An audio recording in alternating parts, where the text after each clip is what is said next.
you all for joining us tonight. We are excited to have our webinar series with Dr. Nachman Shai and Dr. Ken Stein. I'm going to be talking about the UAE agreement. This is supposed to be a taste of a broader program that we have called the Teen Israel Leadership Institute. After tonight, we encourage you to join us and apply for that program. I've put the link in the chat, and we will obviously send you the information as well. And thank you for joining us. And I'll let Dr. Ken Stein start. Good evening, everyone. Welcome to our webinar on the UAE Israel Bahrain agreement. Our aim is to focus on teens and to make the agreement reasonably understood. Many of you already have a considerable amount of information and knowledge about what occurred, but Nachman and I are going to try and add some insight into what you may already know.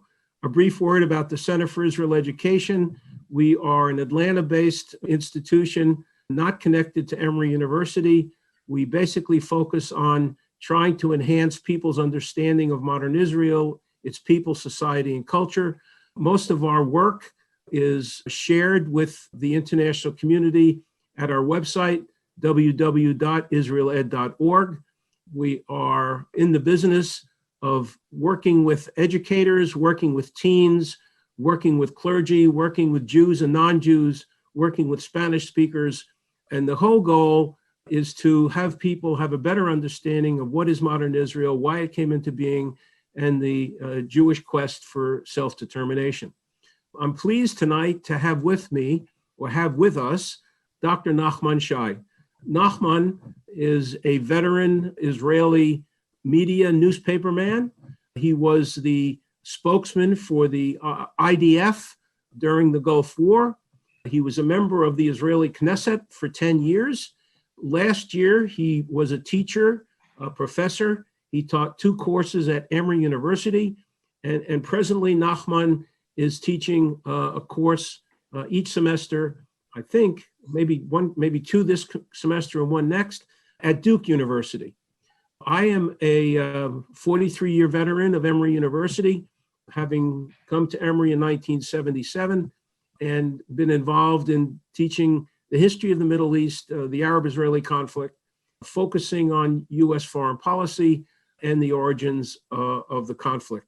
We are going to have an opportunity for you all to ask questions tonight. We're going to ask you, please, to, as we move through the webinar, to jot down your questions in the chat, be as explicit as possible, and keep on asking them. At certain points in the webinar, we'll break off and we'll have Michelle, who is our CIE teen manager. We'll have Michelle gather questions and try and focus them for Nachman and I to try and answer. Our goal after the evening is over, as Michelle has indicated, is to encourage you to come to the website and to encourage you to participate in our teen webinar, which is going to come up November 8th and November 15th. All the necessary information on how to apply may be found on our homepage at www.israeled.org, and we encourage you to do so. I'm going to start off tonight with some very brief remarks about the geography and the geology of the Middle East. And if we could start off with that first slide, please. So this is what the Middle East looked like in 1914, 100 years ago.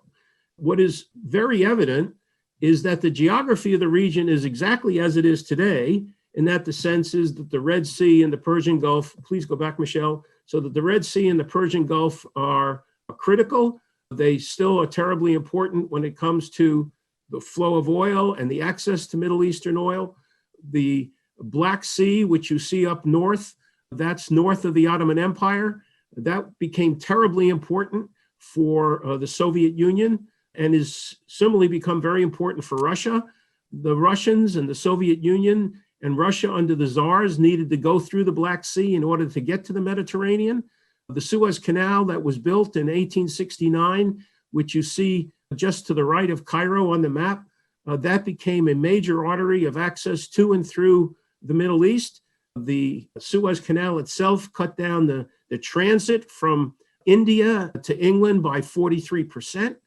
And we already know that the Persian Gulf has become an area of hot controversy because it is a very short distance between those countries that sit now on the western side of the Gulf and Persia, which is now Iran.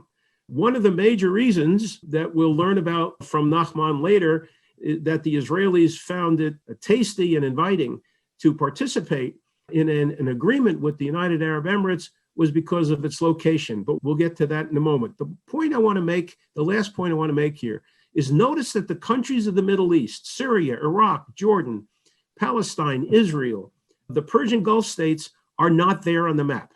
They weren't there in 1914. They only began to develop in the last 50 to 80 years. So they're relatively new.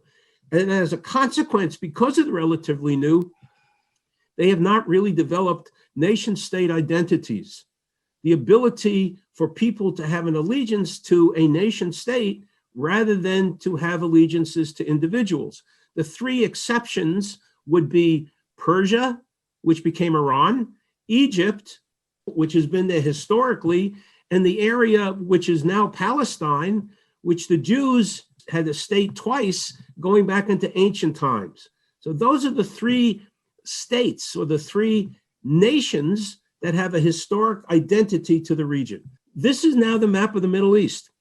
And these are the nations that you see. They're the ones that now comprise Middle Eastern politics, inter-Arab politics, the relationships between these particular countries and the rest of the world.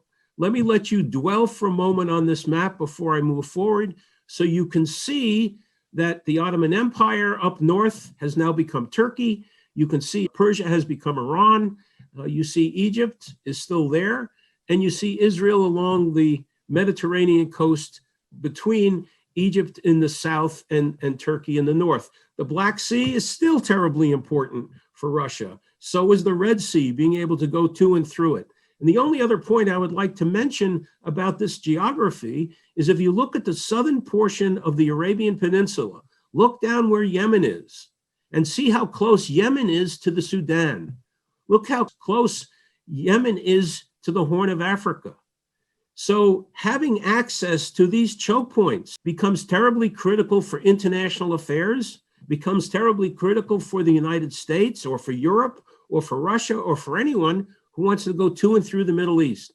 It is no wonder, therefore, that these countries want to make positive relationships with the countries that sit astride these navigable channels. So here's the context. It's the geography which I mentioned. The geography matters to the region, but also what matters is the geology. The geology is that oil sits beneath the Arabian Peninsula. Oil sits beneath Iran. Oil doesn't sit beneath Egypt. Very little is in Syria. Almost none is in Jordan. Almost none is in Lebanon. The countries that have oil have become pretty wealthy and have been able to use their wealth for good and for bad. One of the major countries that has oil, of course, is Iran.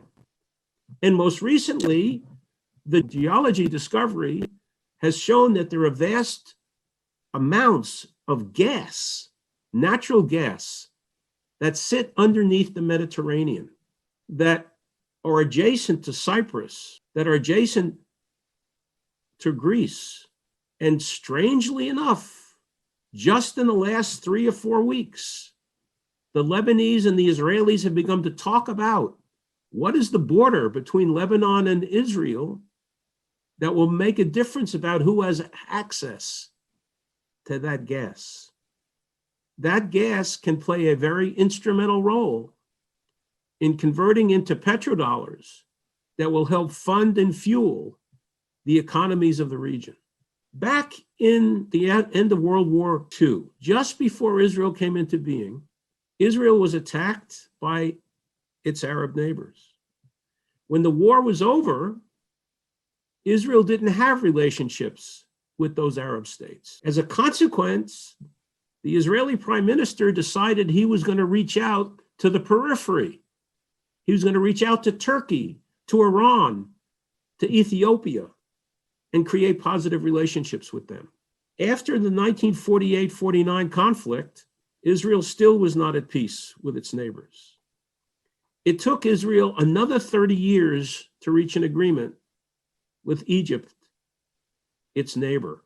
Coincidentally, today is the 50th anniversary of Anwar Sadat coming to power.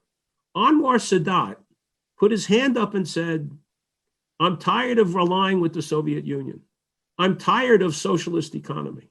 I'm tired of this conflict that's costing me and my country a lot of treasure, both man and money. What Anwar Sadat did, Anwar emphasized the word interests over ideology.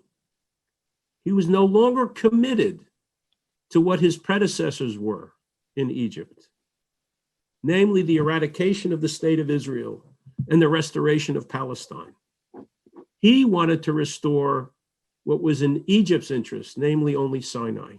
He spoke on behalf of the Palestinians quite eloquently and quite openly until he realized that all he could get would be Sinai free of settlements.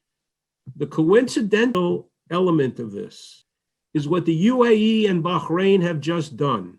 They have reached an agreement with Israel, not based on ideology, but based on interests. Think about the distinctions between the two. Ideologies have to do with philosophy.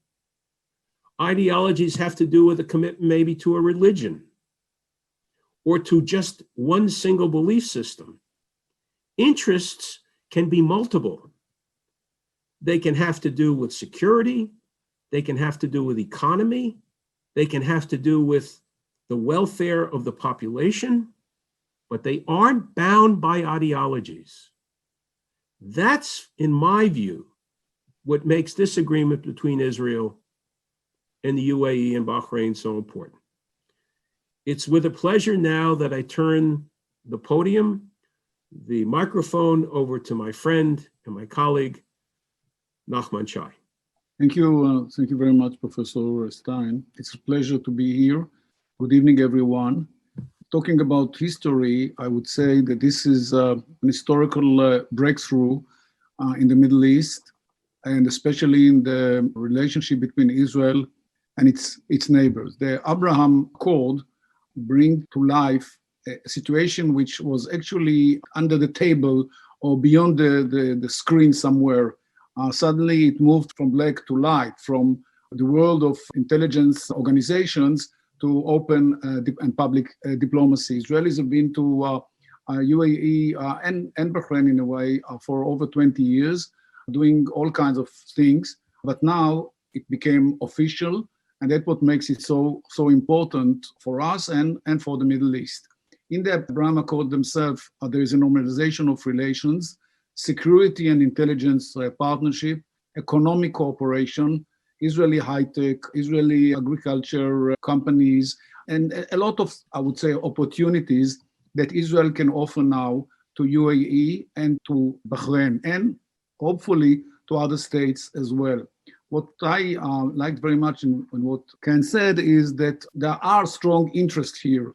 There's not much of ideology, not much of values, I would say. It's the very fact that those countries finally realize that Israel is a very relevant and strong partner in the Middle East, and it's time to recognize its presence, which was actually the dream of Israel from day one, from before 1948 and after 1948, that Israel will be internationally recognized around the globe, but specifically in the Middle East, which was not the case. So that's why with two peace agreements between Israel and Egypt, 50 years to Sadat coming to power, and Jordan, now at least we can expand the circle and invite more Arab states to come in.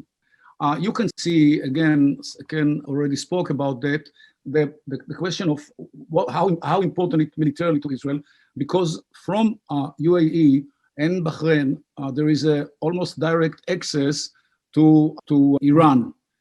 Iran became a kind of, I would say, illegal neighbor to Israel having two proxies on our borders, in the north Hezbollah and in the south Hamas. Now Israel has the same access to Iran. It has far-reaching military and strategic implications. I'm not really ready to go into that, but you can understand that if someone attacks Israel, Israel now has the same way to attack or to respond to that enemy. And Israel and Iran, unfortunately, are not in very good relations, to put modestly. So the normalization in the relationship may shape a new reality in the Middle East, may bring Israelis to new places and vice versa, and also may a huge impact on the relationship between Israel and the Palestinians.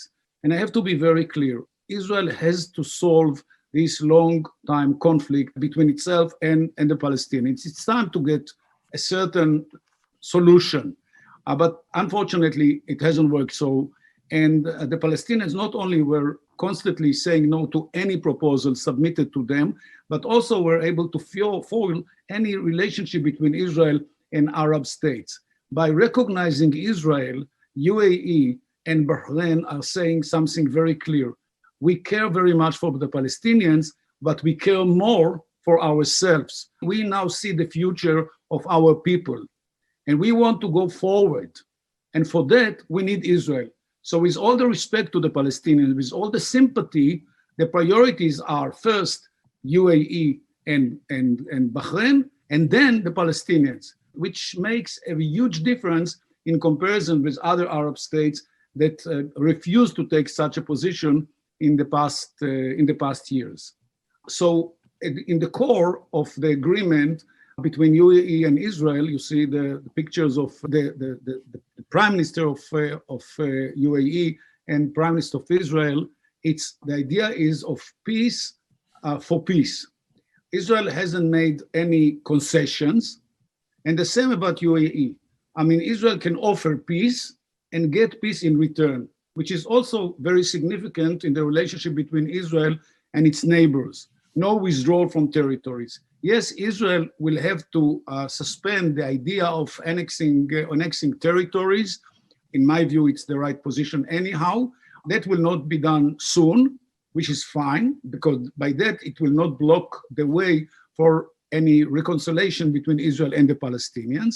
At the same time, Israel will be able again to pursue new relations much wider and much deeper with neighboring Arab states. Again, it's a big breakthrough in Israel's history and in the history of the Middle East. The Palestinians, if we refer to them for a minute, as usual, I would say, unfortunately say no to the American initiative.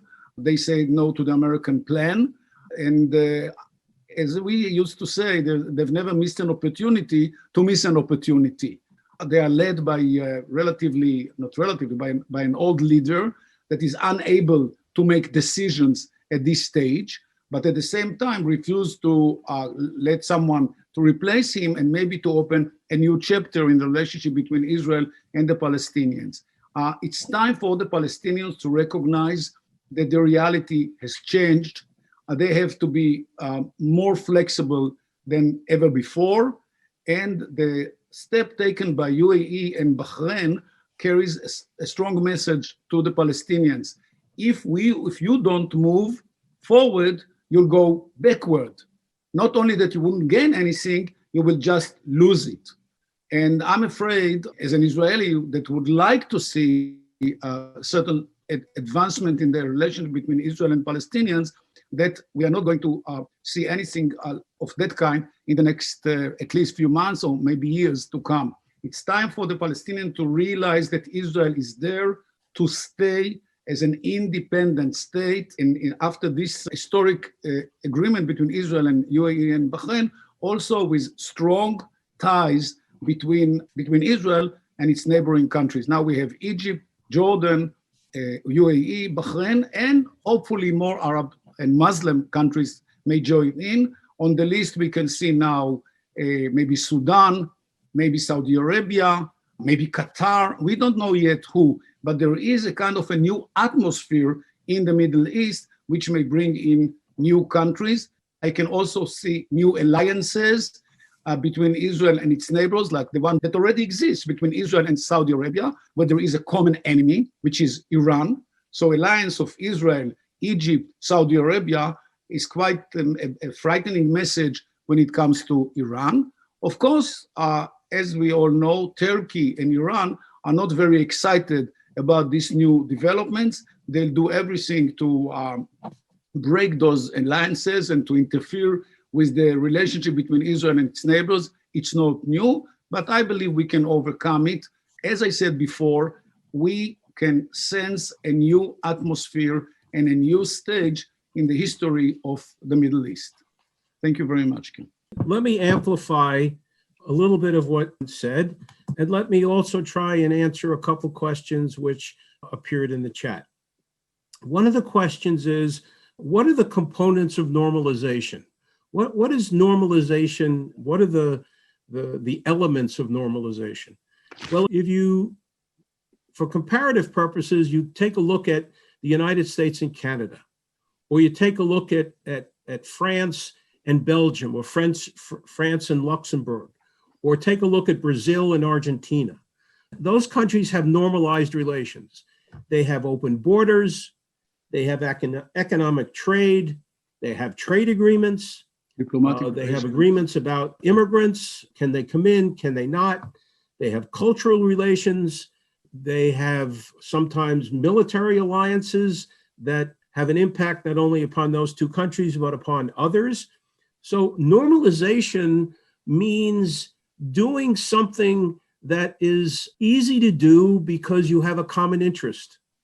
Nachman, you want to add a little bit to the normalization definition before I move on? Let's say the diplomatic relations. I mean, so far there were representatives, Israeli representatives in UAE and vice versa, but now for a change, there'll be official delegations in both countries, which is, again, a very strong message.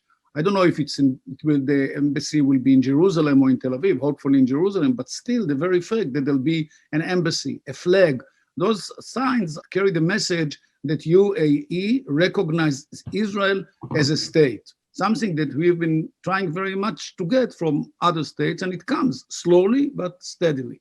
A second question that was posed was, how many Arab states have peace with Israel, or how many states have normalized relations with Israel? And the answer is 4. Egypt in 1979. It took 6 long years of negotiations for that to occur. Jordan and Israel signed an agreement in 1994. Israel and Jordan carried on decades of long private conversations that went back to before Israel was even a state, so that there was an awareness of both Jordan's reality as well as Israel had an awareness of Egypt's reality. And now you have 2 additional states. You have the United Arab Emirates and Bahrain. The significance of those 2 countries is that the United Arab Emirates is a leading friend of Saudi Arabia. It sits at a very strategic location, not too far distance, in fact, bordering Saudi Arabia.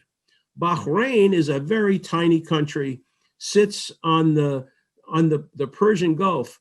And the significant part about Bahrain is Bahrain's population is 20% Sunni and 80% Shia. Now, why is that relevant? Iran is a country that's made up of mostly Shia Muslims. Saudi Arabia is a country that's made up mostly of Sunni Muslims. Their differences go back to ideological ideas. They go back to who should have originally inherited Muhammad's mantle after his death in 632.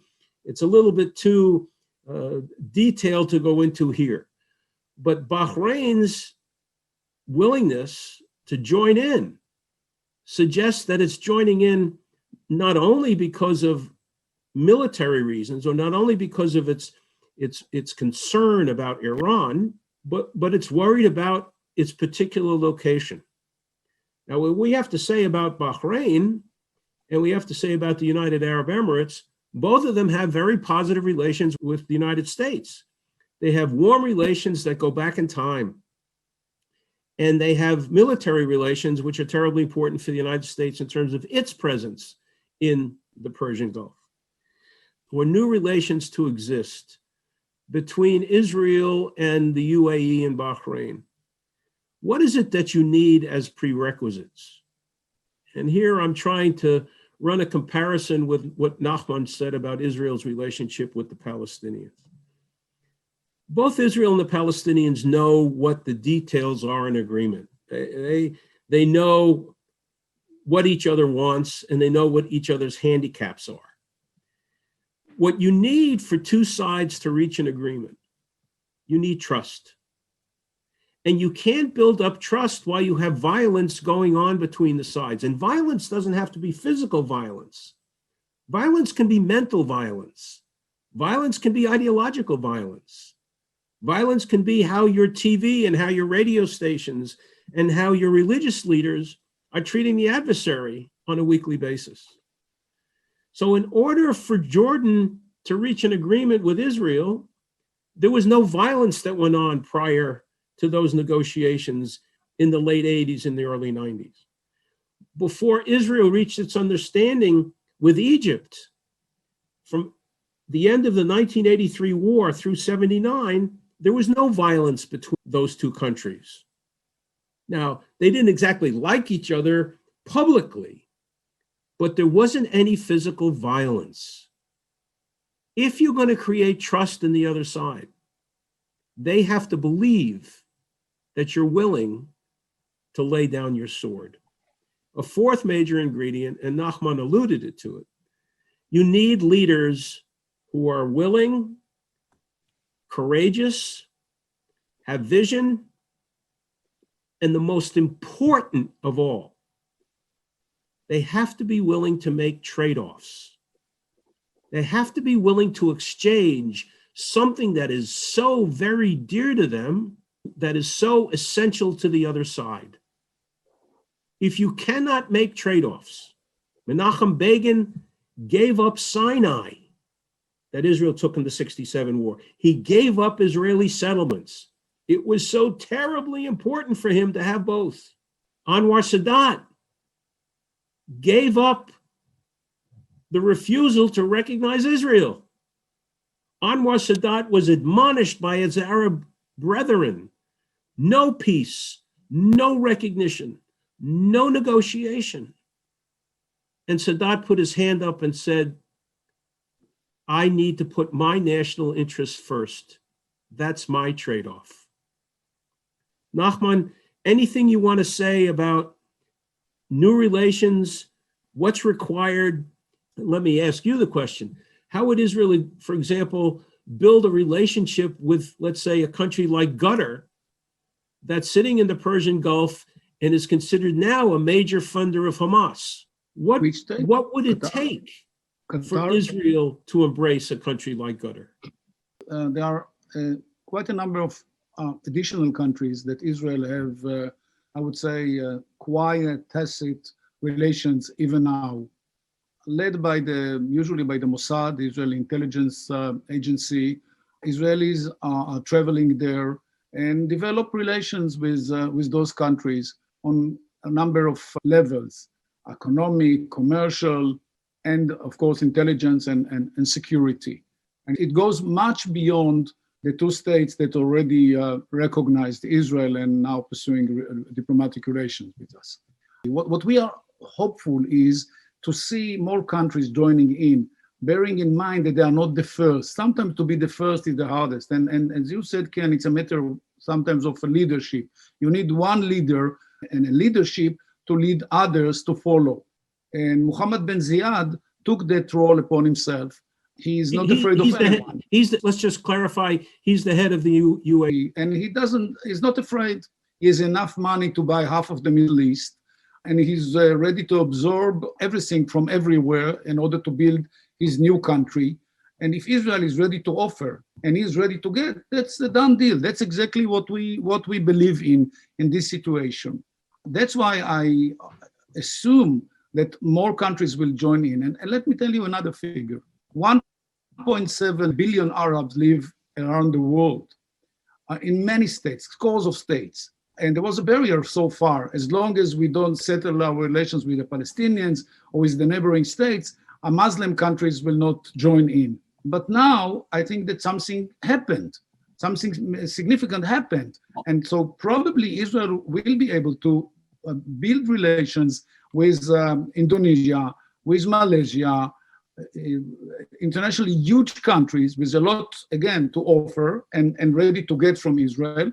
And now once it's being clear, it is clear that some Arab countries already built their relations with Israel, we can imagine that more Arab states and Muslim states will join in. That's why I see the precedent here so important for the future. Needless to say that from the Israeli perspective, we are ready to do almost everything. It's not a partisan matter, but it's being agreed upon by all the political parties and by the general public as well. We would like to be an integral part of the Middle East, and that's what we are heading to. And I believe after the last few months, there is a lot of hope and optimism in the air. Very well said, Nachman. Thank you. One of the questions we're getting is, what is the U.S. role? What role did the United States play in this agreement? I think the United States played a role as a convener, but I don't think you can say that the United States played a role in laying the foundations for this agreement, because those foundations were laid probably going back to the latter days of the Clinton administration, right through the Bush and Obama administrations, right through Trump. I think there's a negative aspect of the United States, as well as a positive one. The positive one is the United States is very glad to be able to have additional alliances in the Middle East with countries that are its allies already. And it wouldn't surprise me if the next administration, regardless of who's president, would try and build on those alliances. That means they would build on trying to create a loose alliance system between the United Arab Emirates, Bahrain, Israel, Jordan, Egypt, and maybe other friendly countries with Israel that might not even yet have diplomatic relations with Israel. Let's say Morocco, for example, or Tunisia.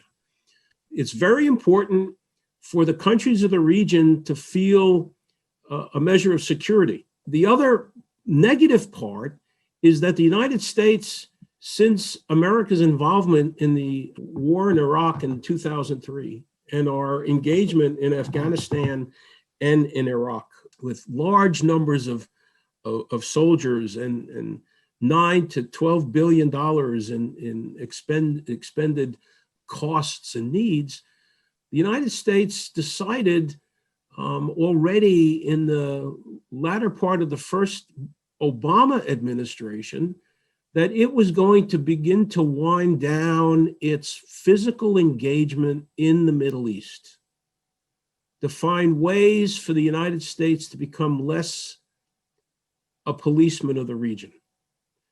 Now, we've been delayed in our full withdrawal because we've had insurgencies like ISIS and others that have popped up and may be threatening our allies in the region, and they may be training individuals who might want to do damage here in the United States. But I think it's fair to say that the countries of the region feel a need or a willingness to share intelligence and cooperation in order to ensure the security of their borders, the economic well-being of their countries, and the well-being of their peoples. I think a new administration, whoever it is, will want to build on this because it's in America's national interest.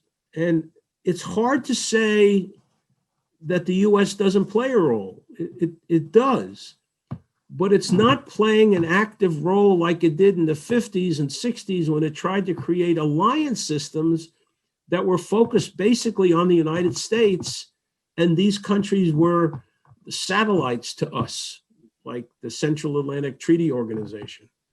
That went bust in the end of the 50s. And I think an important point about Nachman's remarks has to do with Saudi Arabia.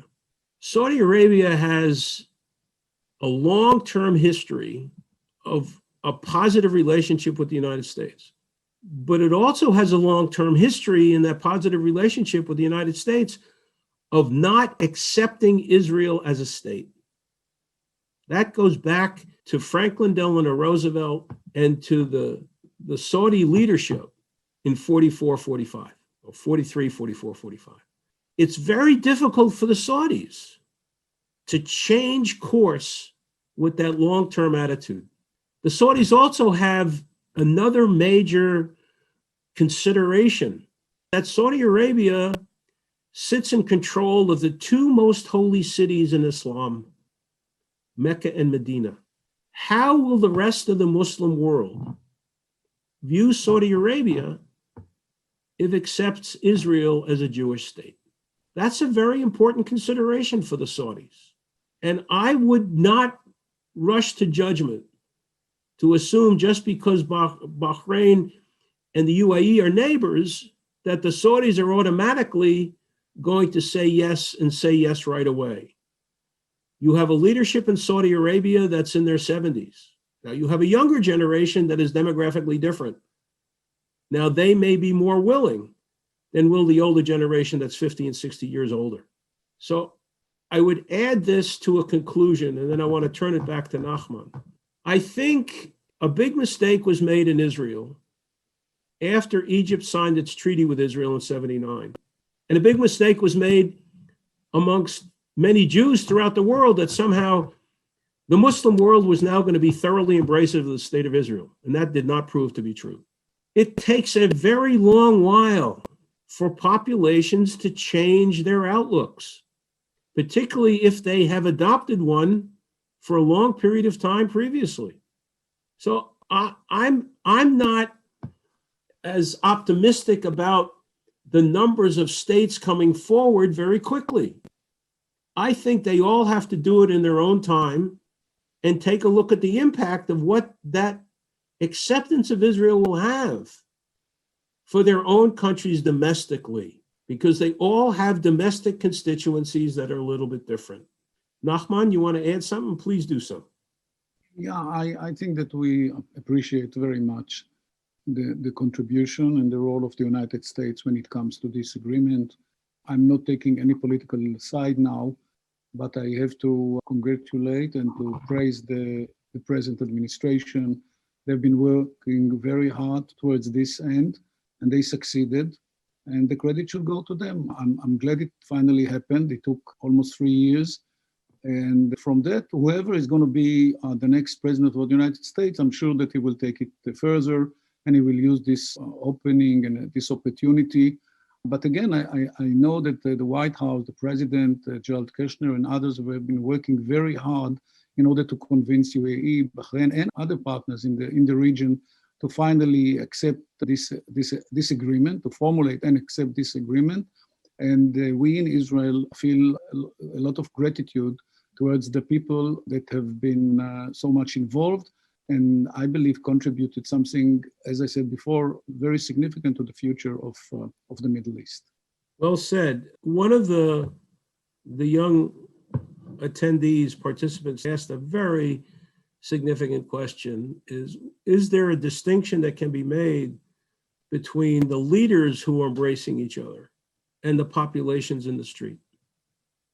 And I find it really difficult to be able to say, I can tell you how those who live in Riyadh or Jeddah in Saudi Arabia feel, or those who live in Dubai feel, as compared to the leaders themselves.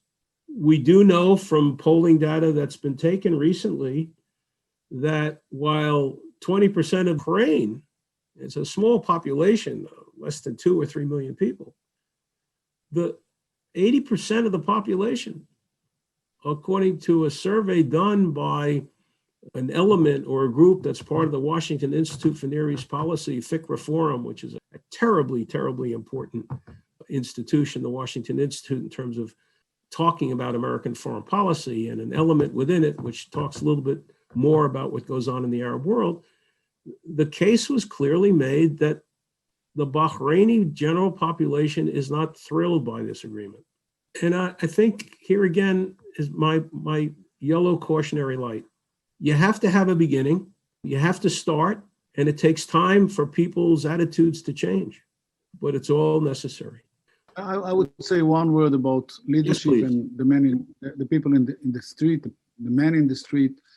It depends. In Egypt, there's more animosity toward Israelis in the street, but in the UAE, Israelis have been there, as I said before, for 25 years, and they've never encountered any hatred, any animosity, just the opposite. A lot of people were open and cooperative and friendly. And this is what we found there, where we visited now quite a number of Israelis, and there's a dream. I don't know how practical it is, but to see many more Israelis traveling to UAE. So it depends where it is. Egypt and Israel have been in war. That's the difference. When you were in war, when we're fighting each other quite a number of times, there's much more hatred and animosity than in a state that has never fought against Israel, have never had any state of war with us. So it's much easier. And as I said before, most of the Arabs haven't fought against Israel. Most of the Muslims haven't fought against Israel. So there's a future for those relationship. And by the way, again, you should say something about those are not democratic regimes. So the leaders decide what to do, and they do. They don't turn to the people and run a poll and asking, what do you think about this and what do you think about that? You have to adapt to the Middle East different political systems. And most of them are not exactly democracies in our definition. So we have to accept it. If the leader of UAE decides to do something, he'll do it. So you negotiate with leaders, you don't negotiate with the people. But I believe that in most Middle Eastern countries, gradually when they adapt to the idea that Israel is there to stay, and it takes years to convince them, they'll be open, they'll be relatively friendly, and they will also live by the idea that Israel can do a lot of good things for the future of the Middle East. We have so much to give, and we're just looking forward to have partners and to develop those relations into tangible ideas and tangible things on the ground. Let me go back to what I said at the beginning. If people can see that the relationships are going to enhance their interests, they'll be persuaded. Absolutely. I agree with you. And that's where the persuasion comes. Not from being imperious or imperial, but in showing that, cybersecurity or water sharing or agricultural technology or providing, up-to-date kinds of services that come out of technological finds. We're going to find real soon a country like the UAE and Israel engaged in joint research activities in first-line important scientific research. And those are the kind of partnerships which become highly persuasive and become part of what is written on a day-to-day basis. And that becomes public diplomacy, which is so very, very important. I'm going to end it here. I'm going to ask Michelle to make a final remark about our webinar coming up in November. Again, remind individuals how they can sign up. I'd like to thank you all for joining Nachman and me tonight in our effort to try and be a little bit more explanatory about the details that are hidden beneath the surface and the content and the context. We encourage you to join us on the webinar, and we also encourage you to use our website on a regular basis at www.israeled.org. Wishing you all, whether you're Jewish or non-Jewish, a Happy New Year. We look forward to seeing and from hearing from you again. Michelle? Yes, thank you so much for joining us tonight. I know we didn't get to a lot of questions. We had a lot of really wonderful questions, and unfortunately, we didn't have enough time for all of them. But I think that we have an opportunity for you to join us again November 8th and 15th from 1 to 4 p.m. We will be leading sessions on the same topic, so you will be able to ask further questions if you join us. I've put the application for this program in the chat. This is a deeper dive into a variety of issues, and participants will also be able to receive a certificate in Israel education when they complete the program. If you have any questions, all of you have my email address now because I sent you an email earlier today, and I'm going to be sending you an email later tonight. So if you have any questions, please don't hesitate to reach out. We really look forward to seeing your applications. Thank you. Have a great night.